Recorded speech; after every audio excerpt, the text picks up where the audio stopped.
than geopolitics and geoeconomics. I'm glad you brought that up, and I'm glad that you brought up artificial intelligence because, as I said at the start, it's been a week of screaming headlines, and it's been a very busy week for all of us. But this Anthropic piece that came about, right, and the questions that were raised. But I must say that I was at the Monetary Policy Review yesterday, and you had Deputy Governor Poonam Gupta speak about a survey that the Reserve Bank of India has done about the implications of artificial intelligence. And she said that the view is that productivity does see a spike, but interestingly also employment sees an increase rather than the perception that employment sees a hit, because there is a churn and people seek employment in other sources.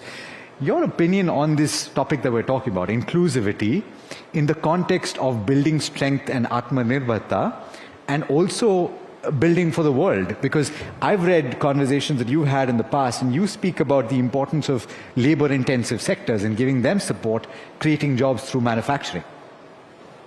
Yeah, so many questions in one, yes. Vivian. I think my personal view is AI will change. Whether it will change probably more rapidly than what we had anticipated. May not be as rapidly as what the software companies talk about, but it will definitely change more rapidly than what industry anticipates.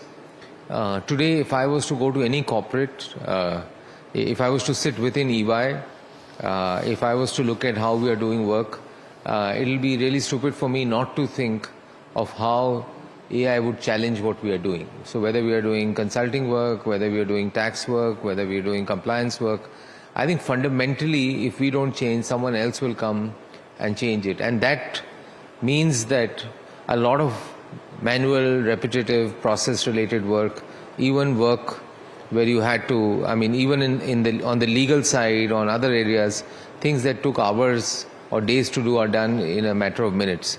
So definitely it enhances productivity, but I think to say that it does not have or may not have an impact on jobs, I would say it's early to say. One thing is for sure, that the nature of jobs will change. And I think the impact, fortunately or unfortunately, will probably be at the entry segment. I think that's where the impact will be most. So countries like India, which have one advantage, that we can be the AI labs of the world because of the size of the population that we have, the number of people that we have. I think that's a massive positive for India. But we have to be very mindful of the fact that things can change very rapidly when suddenly some of the largest hirers in the country reduce their hiring. So when you talk to a lot of corporates, they are not saying that we will reduce the number of people that we have. A lot of them are saying, okay, we are factoring in 15% growth, but honestly, we really don't want to hire to achieve the 15% growth. I mean, honestly, even in the media industry, yes, creative industry, there's a massive change. So I think the nature of jobs will change. And I think as a country, we'll have to now start seeing how do we prepare, how do we change our education system, what are the kind of universities that we want to have. Do you want to have as many universities? I'll be provocative here. Yes. Or do you need more vocational institutes? How do you encourage the adoption? How do people get smarter on the adoption of AI? So I think a lot of that has to change. I don't think it's happening at this speed at which in my view, it needs to happen. Whether it's on curriculum, whether it's giving a thought on skilling, reskilling, on vocational, on newer skills that are needed. And India needs to pivot very, very rapidly to industries that are labor intensive, whether it's manufacturing, not only labor intensive manufacturing, but manufacturing in general. We still have a merchandise trade deficit of $280 billion. Yes. $80 billion of that can be oil, but we can go more aggressively into energy transition. We can create far more value added into India. And also sectors like tourism, which I think has a big reference in the budget. So I think I must compliment the economic survey and the budget makers for bringing that. We really need to put a great focus on that so that it creates the economic engine that can employ and create much greater economic activity in India. So let me ask you this, because the way that you're describing it, Rajiv, you're saying that the adoption of this new technology could well create a bit of a shock or a dislocation. And you've very ably described this. I think everybody will appreciate that the impact will likely be at the entry level. And so from that perspective, what you're saying in terms of creation of jobs becomes that much more important. You've described a few possibilities, but what can be done on the policy side and what can industry do at this moment, given our current capabilities, without rapidly changing that? And that would require capital as well.